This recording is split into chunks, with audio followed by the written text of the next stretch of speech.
आज हम पढ़ेंगे कक्षा 8 की पुस्तक संस्कृत की पुस्तक दीपकम का 7वां पाठ मंजुल मंजूषा। मंजुल मन को भाने वाली, मंजूषा पेटी सुंदर सुंदर बासा। दो लड़कियां आपस में बात कर रही हैं। भगिनी अद्य श्रावणी पूर्णिमा अस्ति वदतु एतस्या किं वैशिष्ट्यम। बहन, आज श्रावण मास की पूर्णिमा है, आज क्या विशिष्ट है। तो दूसरी बहन उत्तर देती है, हम जानामि अद्य संस्कृत दिवसे अस्ति। अस्ति मतलब है मतलब मैं। अद आज, मैं जानती हूँ आज संस्कृत दिवस है।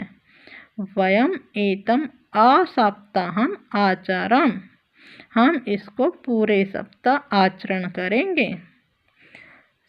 तो दूसरा, सत्यम किं भवत्या विद्यालय संस्कृत दिवसम अधिकृत केषांचन विशिष्ट कार्यक्रमाणाम योजनाम कृता। सत्य बोला, क्या भवत्या आपके विद्यालय में संस्कृत दिवस के कुछ विशिष्ट कार्यक्रमों की योजना की गई है।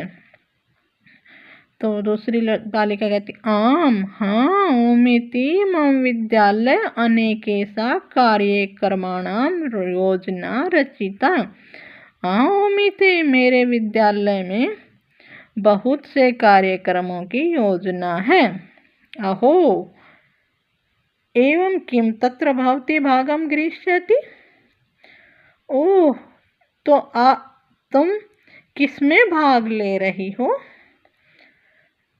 आम ओमिते हम तु गीत गायन प्रतियोगितायां भागम गृह्णामि। अरे, मैं तो गीत गायन प्रतियोगिता में भाग लूंगी। भागिनी हम अपि आगन्तुम् इच्छामि। हे बहन, मैं भी आना चाहती हूँ। अवश्य में। अहम भवत्या कृते अधुना एव निमंत्रण पत्रम यच्छामि। मैं आज ही एक निमंत्रण पत्र देती हूँ तुमको। भगिनी तत्र भवती किम गीतम गास्यति। तुम वहाँ कौन सा गीत गाओगी। कृपया माम अपि श्रृण्वन्तु, मैं भी सुनना चाहती हूँ। अस्तु अहम गायामि। भवती अनुगायत, मैं यह गाऊंगी, तुम भी मेरे पीछे पीछे गाओ।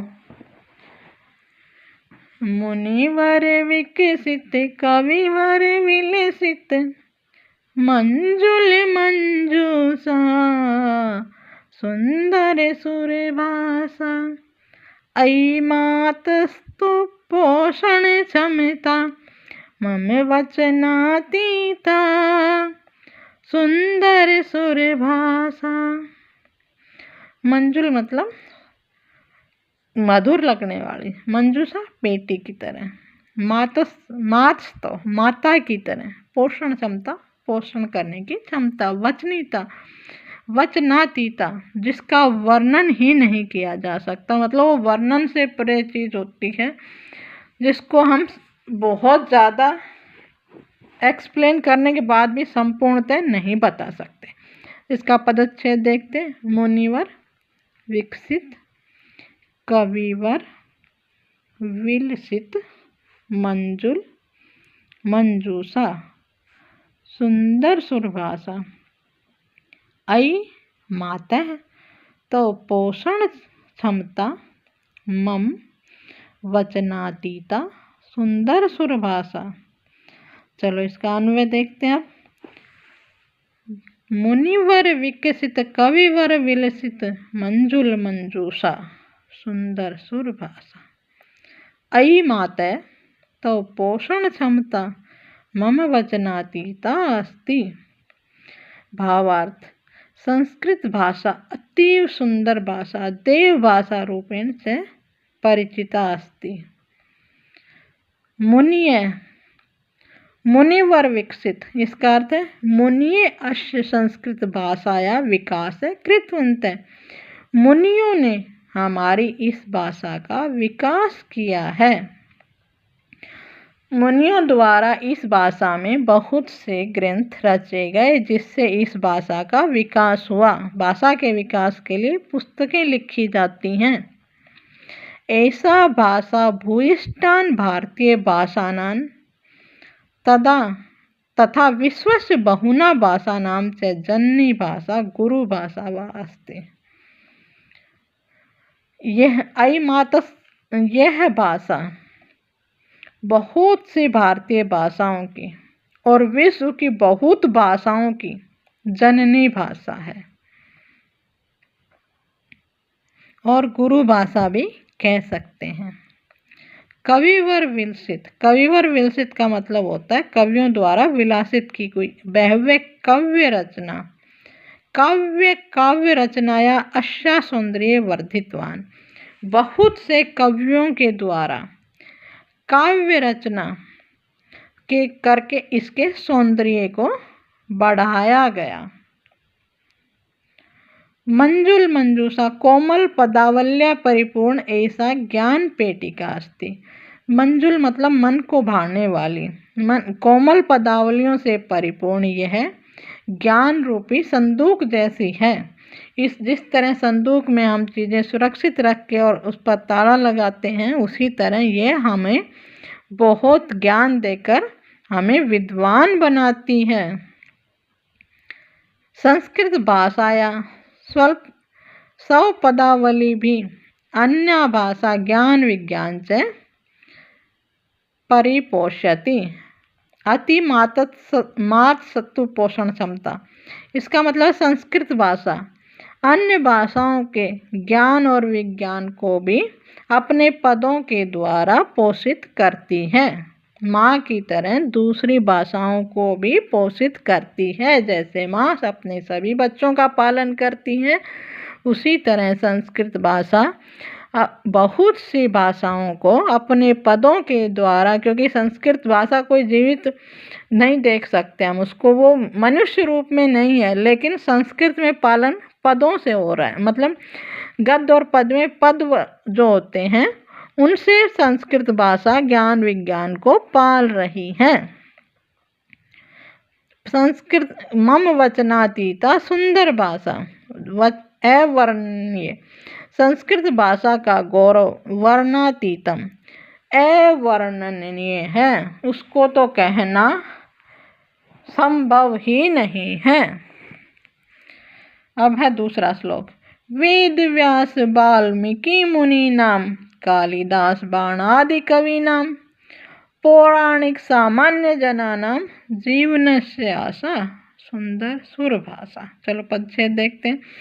वेद व्यास वाल्मीकि मुनीनाम कालिदास बाणादि कवीनाम पौराणिक सामान्य जनानाम जीवनस्य आशा सुंदर सुर भाषा। अन्वय देखते हैं। वेद व्यास वाल्मीकि मुनीनाम कालिदास बाणादि नाम पौराणिक सामान्य जनानाम जीवनस्य आशा त्वं सुंदर सुर भाषा। भावार्थ है, ये संस्कृत भाषा अति रमणीय भाषा अस्ति।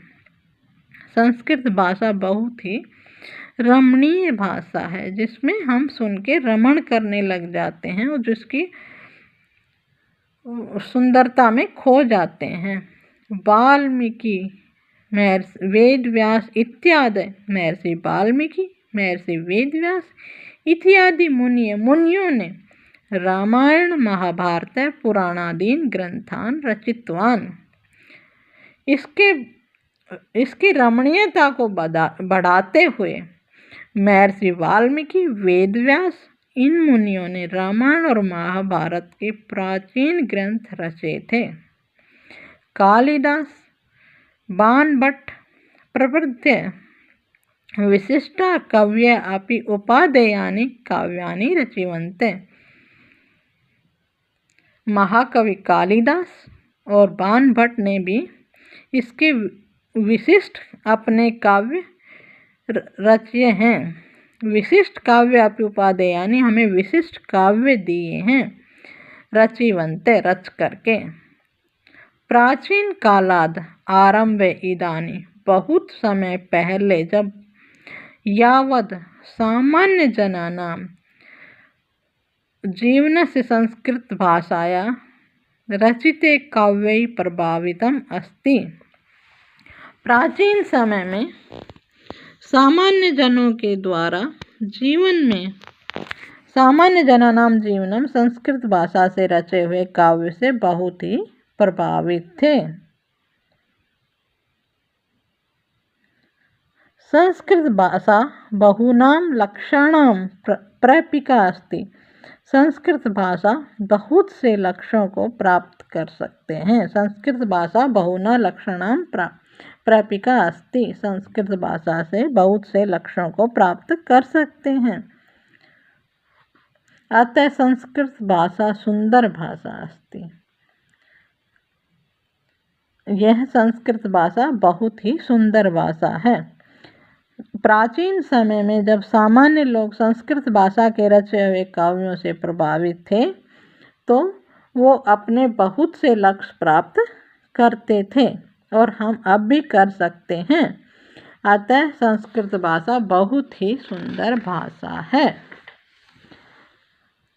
श्रुति सुख निंदे सकल प्रमोदे, स्मृति हित वरदे सरस विनोदे, गतिमति प्रेरक काव्य विशारदे, तव संस्कृतिर ऐसा सुंदर सुर भाषा।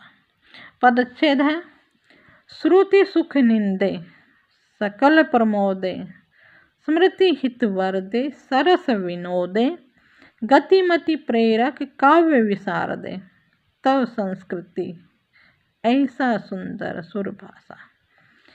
अन्वय देखते हैं। हे श्रुति सुख निंदे सकल प्रमोदे, स्मृति हित वरदे सरस विनोदे, गतिमति प्रेरक काव्य विशारदे, तव ऐसा संस्कृति अस्ति त्वं सुंदर भाषा से। तो इसमें क्या कह रहे हैं? वस्तुतः रमणीय देवत्व विधायिनी संस्कृत भाषा संस्कृते जननी सदृश अस्ति। संस्कृत भाषा देवत्व विदायिनी देवों के द्वारा विदाई हुई संस्कृति की जननी है।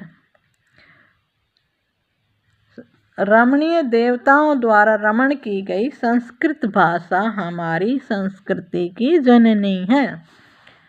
संस्कृत भाषा को ध्वनि श्रवणेन सुख वर्धते। संस्कृत भाषा को ध्वनि से सुनने से हमारे सुख में वृद्धि होती है, अर्थात बहुत ही कानों को अच्छी लगती है। श्रुति सुख निंदे सुनने से बहुत ही सुख प्राप्त होता है। सर्वे जन आनंदित भवन्ति और सभी जन आनंदित होते हैं। सकल प्रमोदे सभी को आनंद मिलता है। सुनने में कर्ण प्रिय ध्वनि सुनने से सभी को आनंद मिलता है। संस्कृत भाषा की कर्ण प्रिय ध्वनि सुनने से सभी को आनंद मिलता है। संस्कृत भाषा वर रूपेण संस्कार जन्य ज्ञानम प्रयच्छति। संस्कृत भाषा का वर्ण करने से संस्कार रूपी ज्ञान मिलता है। संस्कार मतलब जो पुराने समय से चली हुई अच्छी बातें। संस्कृत भाषा का वर करने से पढ़ने से हमें संस्कार जन्य ज्ञानम मिलता है। सरस विनोदा भाव च प्रकाशयति। यह मधुर विनोद को करने वाली है। यह इस सरस विनोद ये मधुर विनोद को करती है। विनोद भाव से प्रकाशयति विनोद भाव को प्रकाश करती है। मानव जीवने उत्तमा गति बुद्धि च प्रदति। और काव्यों को पढ़ने से मानव जीवन को उत्तम गति में और बुद्धि मिलती है। उत्तम गति मतलब जो जीवन सार्थक होता है हम उसको उत्तम जीवन बोलते हैं। तो वो गति मतलब चलना, हमारा जीवन एक सार्थकता की तरह चलता है और उत्तम बुद्धि भी मिलती है। काव्य शास्त्र परिपूर्ण संस्कृत भाषा अस्माकं संस्कृति रक्षति। तो संस्कृति रक्षा मतलब हमारी संस्कृति की रक्षा करती है। काव्य शास्त्रों से परिपूर्ण, काव्य शास्त्र होते हैं छंद अलंकार, इन सब से परिपूर्ण संस्कृत भाषा अस्माकं हमारी संस्कृति की रक्षति प्रसारयति च और प्रसार भी करती है। तो इसमें संस्कृत भाषा के गुणों को बताया गया है। क्या कहते हैं? वस्तुत रमणीय देवत्व विदायिनी संस्कृत भाषा, देवताओं द्वारा रमण की गई संस्कृत भाषा हमारे संस्कृति की भी जननी है। संस्कृत भाषा है ध्वनि श्रवणेन सुखम व्रतते, संस्कृत भाषा की ध्वनि कर्ण प्रिय लगती है। सर्वे जना आनंदम भवन्ति और सभी जन आनंदित होते हैं। संस्कृत भाषा वर रूपेण संस्कार जनम ज्ञानम प्रयच्छति, जब हम संस्कृत भाषा को पढ़ते हैं बोलते हैं तो हमें संस्कारों का ज्ञान मिलता है। सरस विनोद भाव से प्रकाशयति, और ये मधुर विनोद को भी प्रकाश करती है। मानव जीवने उत्तम गति बुद्धि से प्रदति, और जब हम इनका अध्ययन करते हैं तो मानव जीवन को उत्तम गति और उत्तम बुद्धि प्राप्त होती है। काव्य शास्त्र परिपूर्ण संस्कृत भाषा, काव्य शास्त्रों से परिपूर्ण हम संस्कृत भाषा हमारी संस्कृति की रक्षा और प्रसार करती है। नवरस रुचिरालंकृति धारा, वेद विषय वेदांत विचारा, वेद व्योम शास्त्रादि विहारा, विजयते धरायाम सुंदर सुरभाषा। हमारे ग्रंथों में 9 रस माने गए हैं। तो पदच्छेद देखते हैं। नवरस, रुचिरा, अलंकृति धारा, वेद विषय वेदांत विचारा, वेद व्योम शास्त्रादि विहारा, विजयते धरायाम सुंदर सुरभाषा। अन्वय देखते। नवरस रुचिरा, शास्त्रों के 9 रस होते हैं और भोजन के 6 रस होते हैं। अलंकृति धारा, वेद विषय वेदांत विचारा, वेद उसमें बताया गया कि क्या क्या है शास्त्रों के अंदर। उसमें चिकित्सा भी है, खगोल भी है और सभी रसों से परिपूर्ण है। वेद व्योम शास्त्र आदि विहारा, धरायाम सुंदर सुरभाषा विजयते। भावार्थ, संस्कृत काव्य शास्त्रेषु श्रृंगार, हास्य, करुण, रौद्र, वीर, भयानक, विभत्स, अद्भुत, शांत प्रवृत्ति 9 संख्या क्या रुचिरा रसा सन्ति। 9 रस होते हैं संस्कृत के काव्य शास्त्र में। श्रृंगार, हास्य, करुण, रौद्र, वीर, भयानक, विभत्स, अद्भुत और शांत। 9 संख्यों का रुचिर रस है। शब्दार्थ पूर्ण विविधा अलंकारा शोभन्ते, और शब्दों को अर्थ को पूर्ण करते हुए बहुत से अलंकार हैं। अलंकार, अनुप्रास, इस तरह से संस्कृत ग्रामर जब हम पढ़ेंगे तो पता चलेगा अलंकारों के बारे में हमें। वेद उपनिषद वेदांत पुराणादीना विचारा जनान अभिप्रेतयन्ति। वेद, सबसे पहले वेद थे, उसके बाद उपनिषद, फिर वेदांत हैं। ये सब पुराण आदि और उसके बाद पुराण आए हैं। तो वेद 4 हैं, उपनिषद 18 हैं, वेदांत में 6 चीज़ें आती हैं और पुराण 18 हैं। इनके विचार पढ़ने पर जनानाम अभिप्रेयन्ति, लोगों को प्रेरणा मिलती है। चिकित्सा विज्ञान खगोल शास्त्रादि भी स संस्कृत भाषाया पृथ्वी विहरति। चिकित्सा विज्ञान का ज्ञान और खगोल शास्त्र का ज्ञान भी और पृथ्वी के बाद संस्कृत भाषा, यह संस्कृत भाषा पृथ्वी पर लेकर घूम रही है। अर्थात संस्कृत में सिर्फ हमें काव्य शास्त्रों का ही ज्ञान नहीं होता, बल्कि सभी विद्याएं जैसे चिकित्सा और खगोल शास्त्र का भी ज्ञान मिलता है। एवं संस्कृत भाषा सर्वत्र विजयते, तो संस्कृत भाषा सदा सभी जगह विजय प्राप्त करवाती है। तो भावार्थ में है संस्कृत काव्य शास्त्रेषु, संस्कृत के काव्य शास्त्र के श्रृंगार, हास्य, करुण, रौद्र, वीर, भयानक, विभत्स, अद्भुत और शांत, इन सब 9 रसों का वर्णन है, 9 रसों से अलंकृत है। शब्दार्थ पूर्ण विविधा और शब्द अर्थ जो विविध, शब्द के जो अर्थ विविध चीज़ों को बताते हैं वो अलंकारों से सुशोभित हैं। वेद, उपनिषद, वेदांत, पुराण आदि नाम विचारानाम, वेद पढ़ने से, उपनिषद पढ़ने से, वेदांत और पुराणों के पढ़ने से लोगों को प्रेरणा मिलती है। चिकित्सा, विज्ञान, खगोल शास्त्र आदि भी संस्कृत भाषाएं पृथ्व्याम विहरती, विचरण करती है। चिकित्सा, विज्ञान और खगोल शास्त्र के ज्ञान को भी संस्कृत भाषा साथ में लेकर पृथ्वी पर विहरती है, घूमती है।